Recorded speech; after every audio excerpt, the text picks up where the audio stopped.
How do you relax? How you relax is different than the way I relax. Maybe, possibly, who knows? It's okay not to look for the meaning of life, though. Check out the subtitle. A Zen Monk's Guide to Living Stress-Free, One Day at a Time. That's a pretty universal title, isn't it? I mean, you want to live stress-free. But then you say Zen Monk, and you think to yourself, it's a religious book. You don't want to get anywhere near a religious book. And I get that, but this is not a Buddhist book per se. It is written from a Buddhist monk, Jikisai Minami. He's a Buddhist monk, really is, lives in Japan, lives in a monastery, and he's a monk, and he wrote this book. It's 40 to 50 vignettes, and a lot of them are just common sense vignettes about life, how to live it, and the uncomfortable truth that you may have to be told. And part of it kind of does go down to Buddhist philosophy, and that to an extent is life is hard, deal with it. And I love doing that at school. I say it sometimes to students, and I say it different ways. The most popular when I phrase it is when they complain about something, like, I don't want to do it. I'm like, be a vacuum cleaner. Suck it up.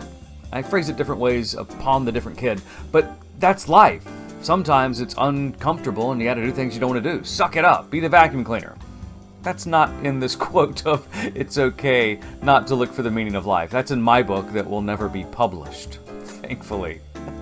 This book, though, is so approachable. It's almost absurd how approachable this book is, because each vignette is maybe a page and a half to 4 pages long.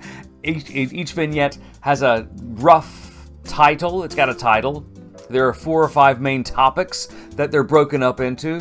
And for each particular vignette, each little chapter, you've got 3 or 4 little short sentences that help break it out to make the approachable even more approachable.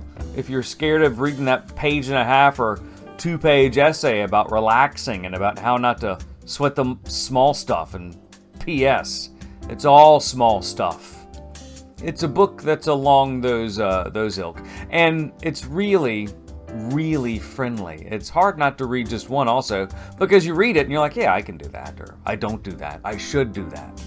And you'll find yourself doing that too. But relax is the basic point about it, and you may even read some more of Tuttle's books. Tuttle has some great books. Jikisai Minami, he did not set out to be an author, and that's the other thing. In the introduction for the book, he's like, you know what, this is not a book on Buddhism. It's not a book about me wanting to be an author or putting forth the things that I've always wanted to espouse to people.